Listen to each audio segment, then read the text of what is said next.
Hi, it's Fias Taro. Hello, subscribers. Okay, so this is for uh, uh, subscribers lang, no? Yung mga nakasubscribe dyan sa ating FB page. Okay, so ito na ang reading, the next 7 days. Okay, so tingnan natin kung anong meron. Okay, the next 7 days po ha, para sa inyong mga subscribers. Okay, so again, kung gusto po na makasama or makasali dito sa subscribers reading, so every Saturday po ito, no? Okay, na ginagawa. Oo. So, kailangan nyo again mag-subscribe. Yun lang, napakadali. Opo, no? And then, wait na lang kayo every Saturday for this reading. Okay, for the reading. So, let's see. Subscribers read. Okay. Again, sa may mga tanong pagdating sa private reading and sa ating mga charm. So, yeah, just message me sa aking FB page for more info. Feeling ko kulang tulog ko. Feeling ko talaga. Araw-araw. Anyway, so let's see. So, ito ang gamit natin na tarot card. Ito yung ginagamit ko lang pagdating po sa mga private reading. Okay, hindi ko ginagamit sa mga all signs. Yan, hindi ko siya ginagamit. Talagang pang private lang. Oh, ibang connection ko dito. Sa ating ito. Oo, sa ating tarot card na to. Okay. Again, comment down below. Nasaan ka ngayon? O, saan ka nanonood, 'di ba? Saan ka ba nanonood ngayon?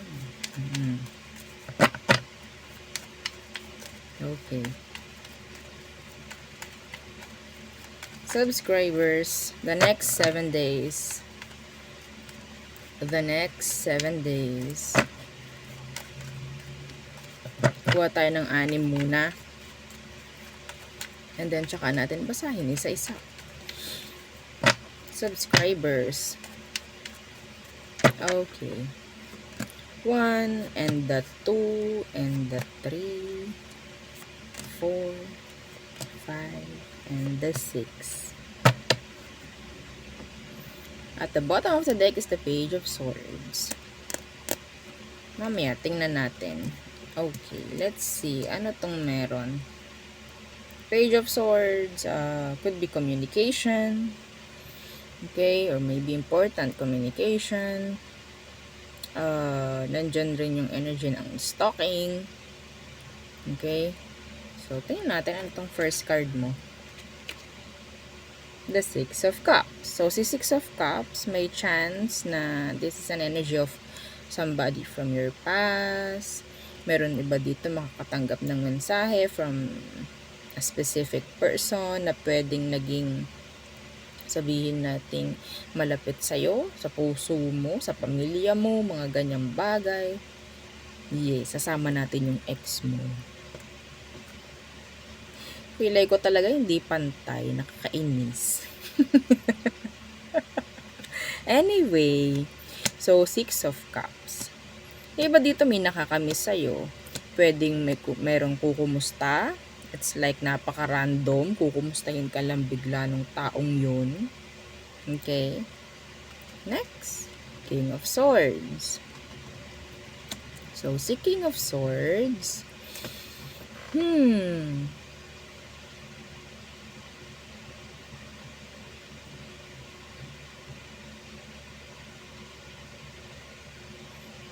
Gusto ko talagang dinidig. Ayokong tingnan kung ano lang ang meron dun sa baraha. Okay?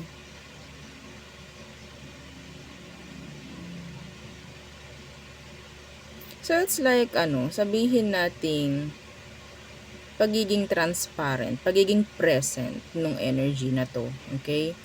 The next 7 days. So, siguro, may chance na kunyari, may magme-message sa'yo. Nakikita ko na pwedeng magtuloy-tuloy-tuloy yung conversation.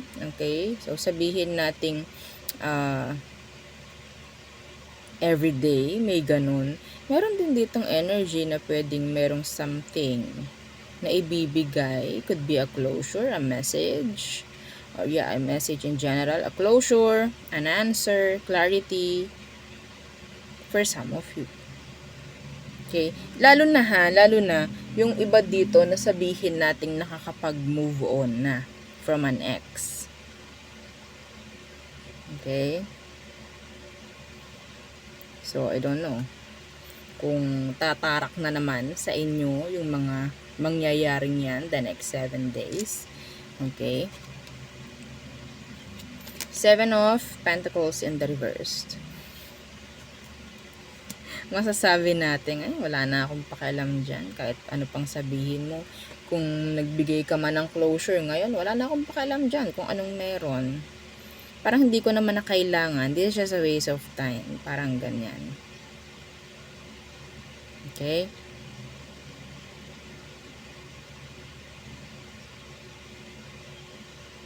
Somebody, meron ditong nakakaramdam or makakaramdam ng boredom.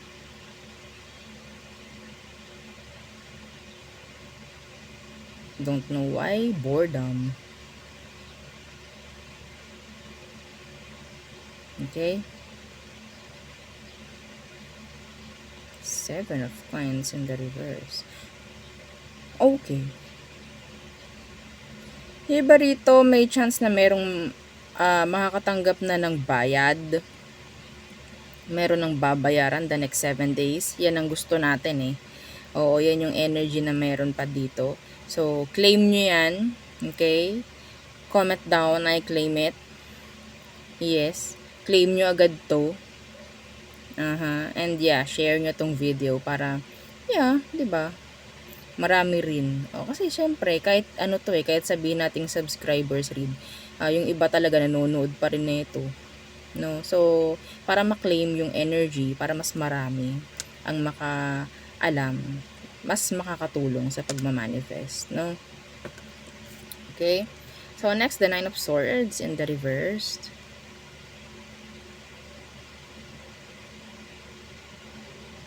Meron tao dito gusto talaga maalis ka sa isip niya sa pamamagitan ng pakikipag-usap sa'yo. It's like ililesen nila yung kung ano mang pinag-iisip nila sa ngayon. Okay? Pagdating sa situation ninyo sa pamamagitan ng reaching out. Okay? Meron din ditong ex na parang babalik para lang matulungan yung sarili niya makamove on from you. So, hindi sinasabi na kapag may bumalik na ex, the next 7 days is makikipagbalikan siya sa'yo. Okay? Meaning, yung iba sa kanila may energy na pwedeng gusto lang talaga nila totally makamove on from you. Alam niyo ba yun? Yes, may ganun eh. Yung sabihin nating paulit-ulit, pabalik-balik na ex na. Kahit ikaw, minsan makakaramdam ka na, ay, nakakasawa na to. So, yun. May chance na nakakatulong sa pag-move on. Or parang, ay, ayoko na. Parang kakayanin mo na hindi na lang din ulit bumalik. Parang ganon. Okay? Merong magkukonfirma. May magko-confirm pagdating sa isang sagot. Subscribers. Okay? So, subscribers.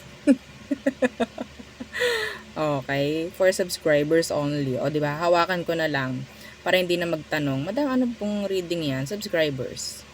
Sa mga nakasubscribe ka ba? So, kung hindi ka nakasubscribe, mag-subscribe ka. No? O, para makasama ka sa next reading.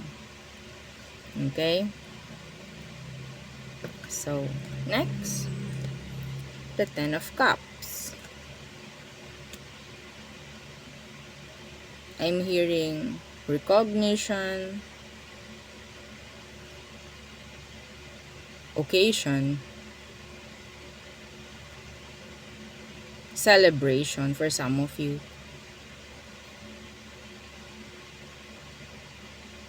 Yeah. Patungkol sa isang, I don't know, nanalo, nakapasa. Yeah. Okay? That's nice. Ito na nga muna to. Hawak ko pa. So, King of Coins in reversed. Some of you, may chance na the next 7 days is magwawaldas ng pera talaga sa walang kapararakang bagay. Yes. Makakapagwaldas ka ng pera mo sa walang kapararakang bagay. Madama na yun. Sa mga walang importansyang bagay, sa mga hindi naman kailangan whatsoever. Yeah. Okay? I'm hearing somebody na parang killjoy. I don't know kung anong meron doon sa killjoy. Anyway. Yeah.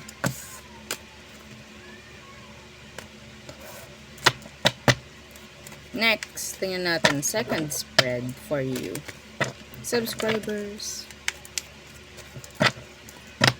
Naririnig nyo ba yung pusa? Sana hindi naririnig. Oh, naiyak yung cat. So, the next 7 days, what else for our subscribers? For our subscribers. Next 7 days.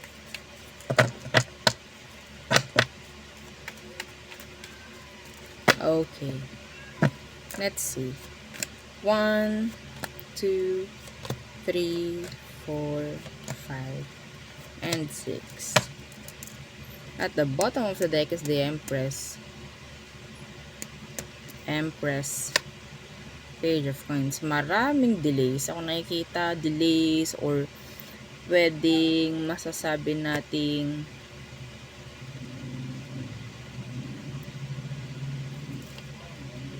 mga hindi, in general, delays. Okay? Delays. So, maraming ganyan siguro. Procrastinations. The next 7 days. So, what's your first card?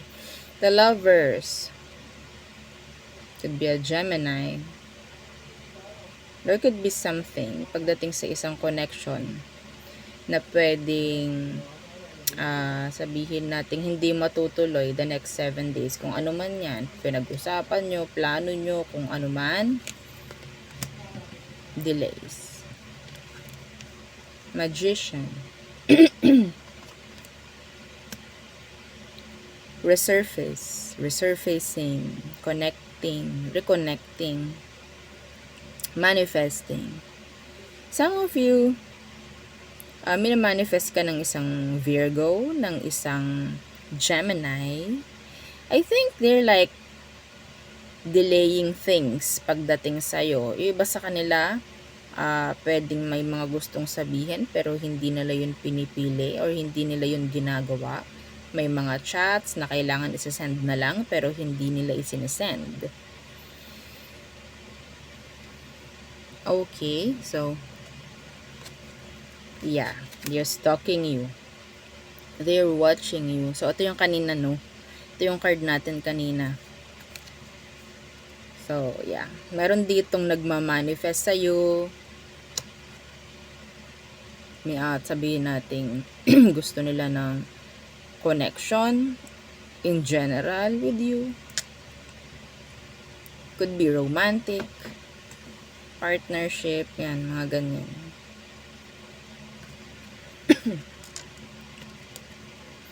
The World in reversed. Okay. So, sa pangkalahatan, the next 7 days po mga subscribers, nakikita ko na maraming magre-resurface. Drama, tao, situation, kung ano man, etc. Okay? Maraming parang babalik. Ano to? Mercury retrograde. Parang walang retrograde ngayon sa Mercury. Parang wala. Okay? So, kasi parang may mga nanunumbalik na energy dito eh. May mga magpaparamdam, may mga magbibigay sa'yo ng confusion kung bakit nila ginagawa yon. Marami kang magiging tanong sa sarili mo. Yeah. Wheel of Fortune. Uy. The Magician and the Wheel of Fortune. Sa iba sa inyo, yes, marami sa inyo ang may charms. Okay? Marami sa inyo ang may charms. And the next 7 days is the right timing talaga na sabihin nating magpa-grant, mag-manifest, mag-attract. And yeah, may mga darating something kung ano man. Okay, kung meron kang pinag-grant, pwedeng the next 7 days is mangyari. Or kung meron kang ina-attract using your spray, pwede na magkaroon ng result. Okay? So, in general, there's these opportunities, no, na pwedeng dumating, open doors of opportunities the next 7 days. And yes, yung iba dito may kaakibat na challenge, no, mga subscribers. Why? Because yung iba sa inyo, nagma-manifest ng medyo mataas na frequency.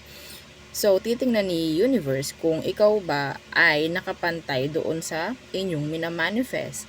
So, kapag may ganyan, may mga challenge na ibibigay si universe sa'yo. Titingnan niya kung ikaw ba is pwede doon sa minamanifest mo or ikaw ba ay ready na doon sa minamanifest mo. Kasi ibibigay eh. Andyan na. Okay? Two of Swords. Sino tong ina-avoid mo na air sign? Gemini, Libra, Aqua. They are stalking you. They're watching you. Or in general, kung sino man tong in-avoid mo, hinindian mo, they're stalking. Meron din ditong hindi makapag-decide. Yeah, nandun yung energy ng being indecisive, aloof. Okay? Hindi sila makapag-isip, hindi sila makapag-decide, hindi sila makapili. Pwedeng darating din sa'yo to. Itong energy na to. Darating ka sa puntong hindi ka makapili, hindi ka magkaroon ng magandang kasagutan. Parang ganun. Why? I think yung iba dito sa inyo, may bago na parating.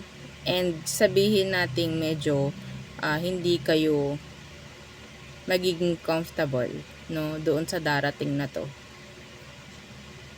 Pero I think pag-aralan nyo, pag-isipan nyo, kasi hindi naman ibibigay ito ng wala lang. So it's up to you kung igagrab mo or hindi, palilipasin mo or palalagpasin mo na lang or igagrab, no.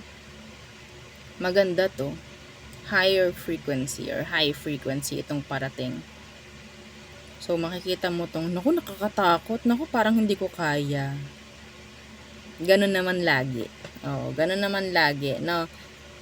Hindi nyo ba napapansin? Every time may bow, ganun yung ating sinasabi. Pero, minsan, hindi natin alam na nagagrab natin. Nag-i-start tayo from zero. Diba? Hindi nyo alam. Yes. Patungkol nga sa trabaho eh, diba? Ganon, sa trabaho. Sabihin natin kung wala ka man alam doon, pero gusto mo, kailangan mo, igagrab mo yun eh. Kasi syempre, diba? Kailangan eh. Matututo at matututo rin naman kasi. Unti-unti. Okay? And this is talking about progress. Improvement. So, ito yun, sabi ko sa inyo eh. May energy dito ng pagle-level up. Talagang ita-challenge ka lang ni universe. May mga ibibigay. And isang challenge dito is, may mga sitwasyon nga tao na pababalikin. Okay? Titingnan ni universe kung hindi ka ba mawiwindang, hindi ka ba maapektuhan. Kapag hindi ka na ganun, hindi ka na apektuhan, hindi ka na windang, hindi ka na rattle, pasa ka. Makakapasa ka. Oh, it's like, welcome to next level. Yes, oo. Pero kung hindi, well, stuck tayo doon sa level natin kung saan tayo. maaasahan mo na ganun pa rin, wala pa rin pagbabago. Okay, parang ganun yung ating mga nakikita dito, no? Sandali lang po, ha. Okay, so person. Okay, person, ang mga subscribers. Tingnan natin anong meron. Subscribers, the person on your mind, diba? Let's see. The person on your mind. So, syempre, isipin mo, no? Okay, merong ibinato. So, 3 of coins in the reversed. Namaya, tingnan natin. Clarify natin anong meron dyan. High Priestess. Ano ba talaga ang gusto mo? Yun ang naririnig ko. Ano ba talaga ang gusto mo? Ano bang meron? Bakit hindi tayo magtugma? Hindi tayo magkatagpo? Bakit ganyan? Hindi ko malaman.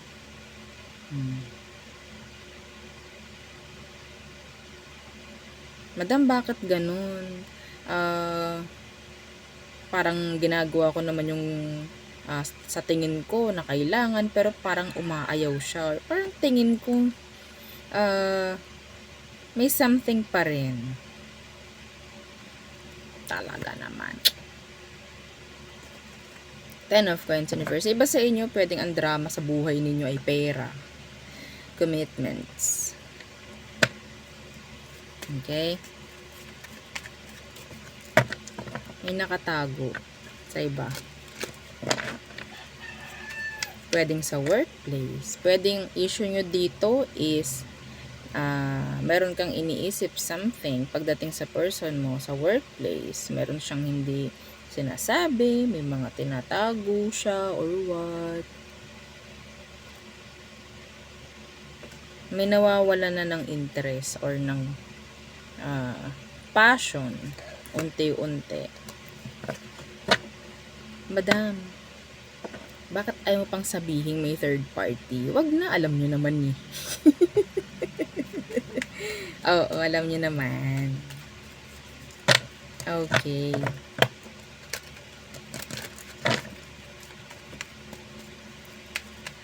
Earth sign. I'm hearing Taurus, Cancer.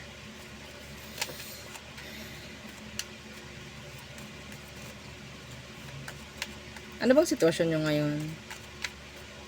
Anong sitwasyon nyo ngayon? 10 of coins. Pwedeng kayo ay may anak, pamilyang sarili, money, ang focus maybe ngayon.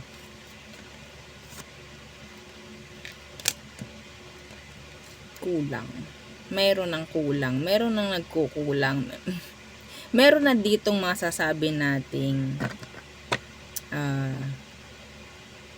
kahit po merong hindi tama sa situation namin, kahit meron ditong mali, kahit meron ditong third party, kung ano man, tatanggapin ko pa rin to. Basta buo po kami. Basta buo po kami.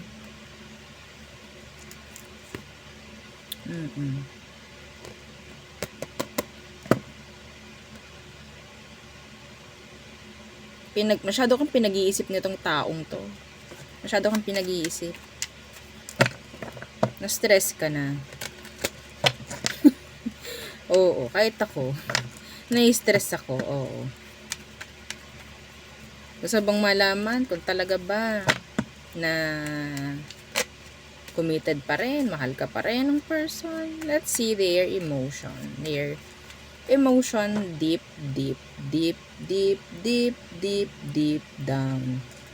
Ayoko nung pinapakita lang. Diba? Ito yung kanina. Ngayon, naka-upright. The Emperor.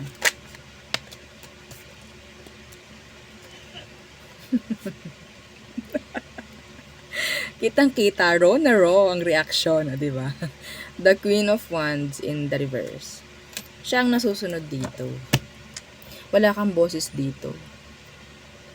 Wala kang boses. Siya ang may rules. Siya ang masusunod. May gawin man siyang mali. Real talk, ang kabetsyuan nito ay nasa trabaho. Nasa trabaho. This is specific. Okay? Itong spread, itong love reading na to, this is a personal reading na. Parang personal reading. Meron ako talaga ditong binabasahan, like, sabihin nating 80%.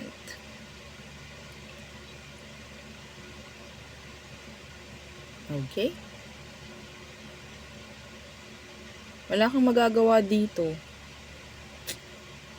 Naiinis ako sa energy. May kabit to. Masyado kang dinadown. Ang tingin, kasi iba sa inyo, pwedeng ikaw wala kang naipo-provide financially dito sa connection ninyo, and kasi siya yung pwedeng nagpo-provide. Napaka-specific niyan. Hindi sa lahat, pero ganyan yung nakikita ko. Or sabihin natin mas malaki yung naiaambag niya. Yes, that is why. Parang siya yung may control sa connection ninyo. Parang wala kang masasabi eh. Okay, sige, magsabi ka. Parang ganyan. Okay, sige, umangal ka. Pag ganun pa nga lang niya eh, tahimik ka na eh. Tahimik ka na. So again, sa mga magsasabi, ako hindi ako yan, madam.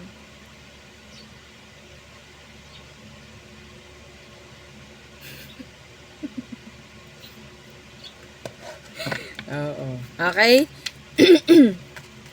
Anong meron? Next action.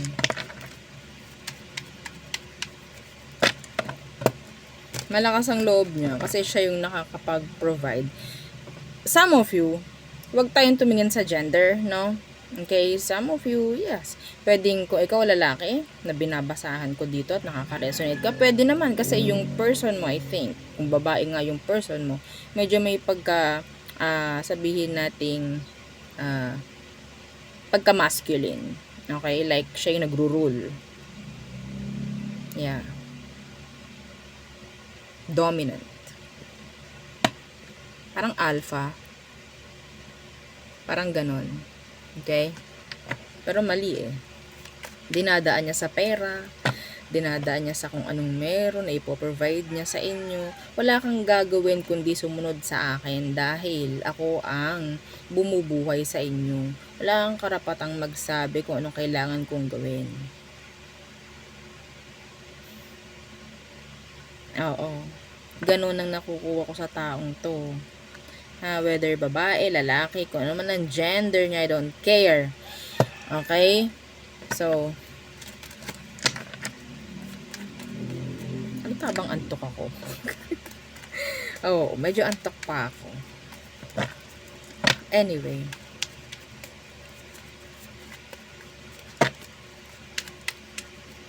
Next action. Tingnan natin next action niya.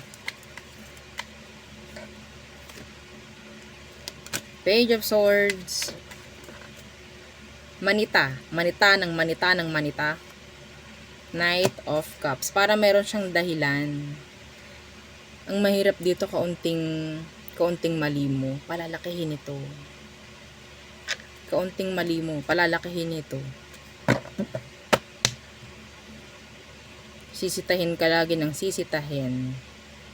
Makakaramdam ka dyan ng hot, cold, hot, cold. Hot, hot, hot, hot. Cold, cold, cold, cold, cold, cold, cold, cold, cold, cold, cold. Yes.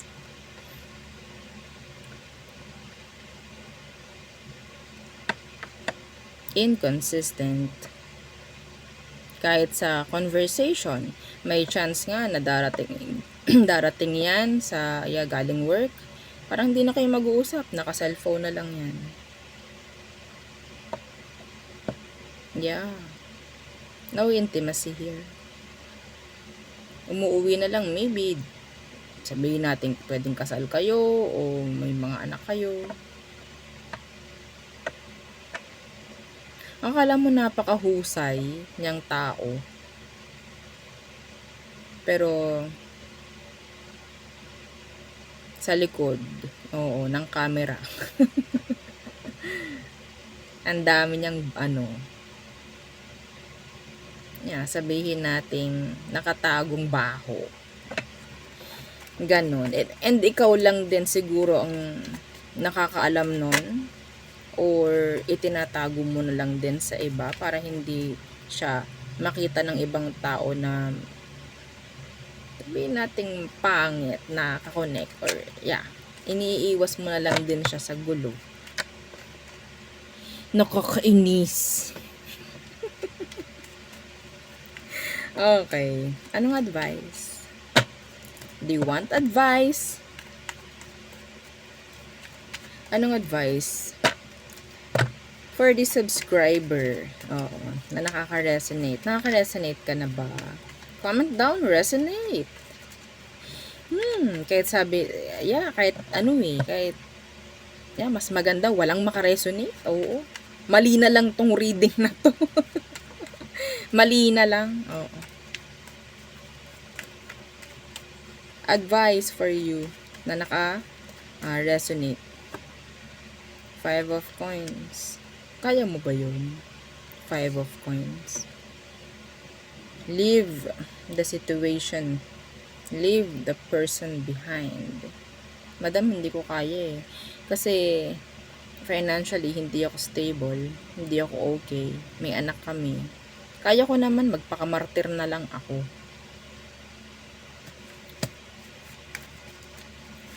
5 of coins.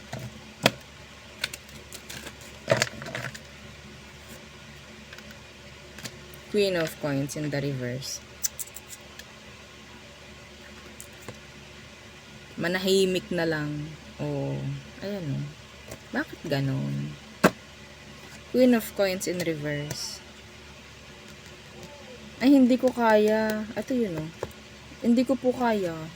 Hindi ko kaya. This is pagiging martir. And hindi ito advice. Hindi ito advice. O siguro iwasan mo yan. Tanggalin mo, alisan mo yung mga sabihin nating hindi mo kaya. Ito nga sitwasyon na to, kinakaya mo eh. Bakit yung sa paganda hindi mo kayanin? 'Di ba? Bakit dun sa paganda hindi mo kayanin? Bakit dito sa papangit na itong connection na ito kinakaya mo? Nagpapakamartir ka. Because of the kids, because of the marriage.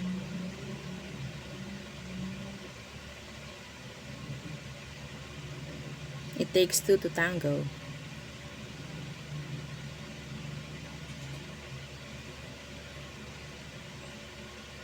Ayaw naman natin sigurong makagisnan ng mga anak mo na nasa ganyan kayong sitwasyon.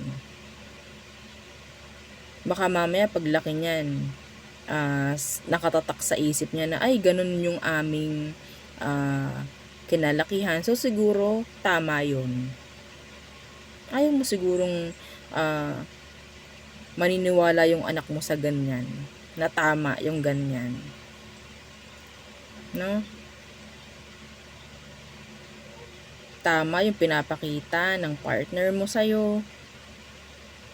Gusto mo ba nun? Pati anak mo mahahawa. Kasi ito yung nakikita nila eh. Kinalakhan nila. Diba? Huwag mong layuan. Huwag mong talikuran. No?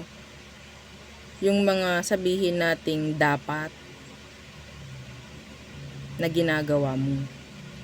Huwag kang magpakamartir, hindi na uso yan. Yes. Sa totoo lang, yung mga ganyan, sabihin nating